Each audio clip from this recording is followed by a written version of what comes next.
Welcome to Nucleic Acids Part 2.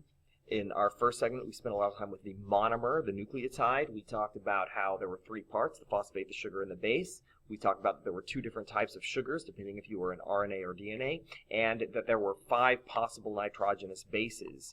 We know that uracil is only in RNA and thymine is only in DNA, but once you restrict it down to your 4, if we're in DNA and we're talking about adenine, guanine, cytosine, and thymine, the order of the nucleotides, the order of those bases, it could be any crazy order. You could have like 600 thymines in a row, and you can have this kind of crazy, wild mishmash shuffling of those bases, and that's the information that is going to be read to a protein. So the order matters, but they can be wildly varied in that order of those 4 bases.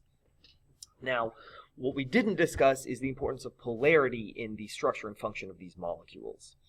So in our nucleus, we have our DNA. It is a double-stranded helix. That means it's got 2 strands that kind of wrap around each other. Now, how does that work, and why is that significant? Well, the way it works is that each of these steps in the ladder are actually 2 nitrogenous bases. So we've got this nucleotide. I mean, they're not really representing the nucleotide here. They just have a ribbon. This is our backbone, that sugar-phosphate connection, sugar-phosphate, sugar-phosphate, sugar-phosphate, sugar-phosphate. That's what this blue ribbon is indicating.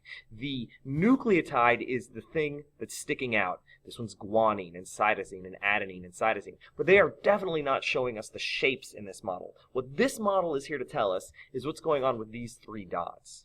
It turns out that because the nitrogenous bases have so much nitrogen and carbon, which have a big difference in their electronegativities, they're polar.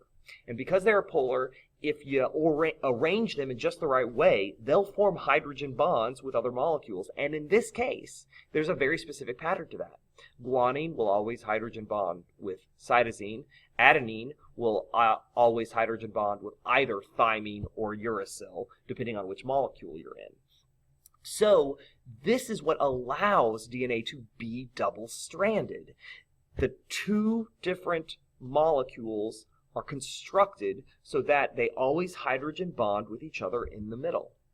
And this is a benefit because this is valuable information. If we have it paired up and coiled up, then it's safe. If it were just open and exposed to the environment, well, something could happen to those molecules, the information would change, it wouldn't be safe anymore. So the polar attraction of the 2 strands of DNA give it its shape and protect the information inside the nucleus.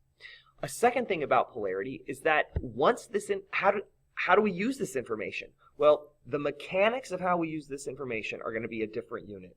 But know that to read this information, we need to have molecules that will be attracted to it. So again, polarity is important not just to protect the information in DNA, but also to read the information in DNA. And if we can't read the information of DNA, we don't build protein, we don't make bodies. Our cells don't function. So that's really important.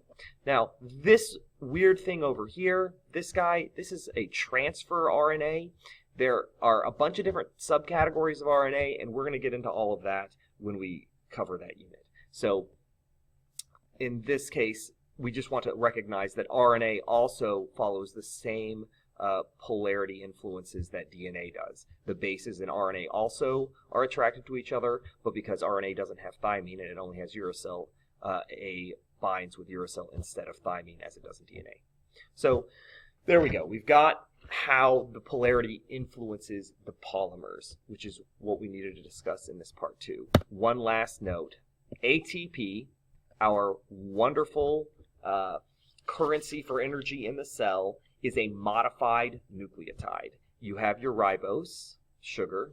It is connected to adenine, your purine, because it's got 2 rings, your purine adenine, and it has its phosphate. But if we keep adding phosphates to it, it then becomes an energy carrier.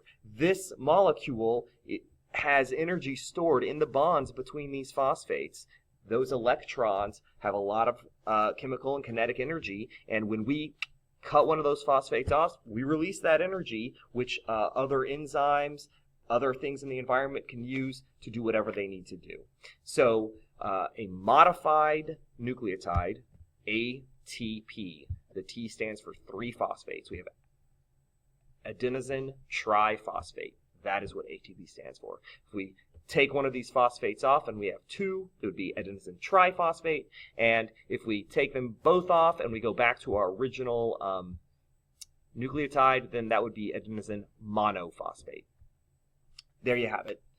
So this is primarily discussing how important polarity is with nucleotides and that modified nucleotides can be energy carriers. I hope this helps. Struggle well.